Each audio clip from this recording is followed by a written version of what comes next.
देखो छे फोन लगाए के कहां छे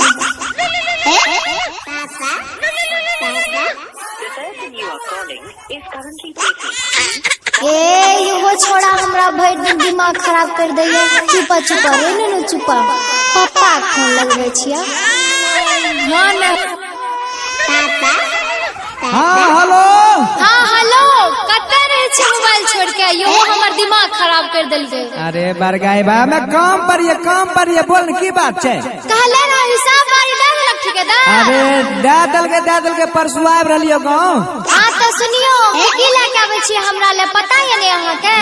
ई बरगाई की लागे बोल की लागे जल्दी बता। ध्यान में छे जल्दी बता। तो सुनियो हेलो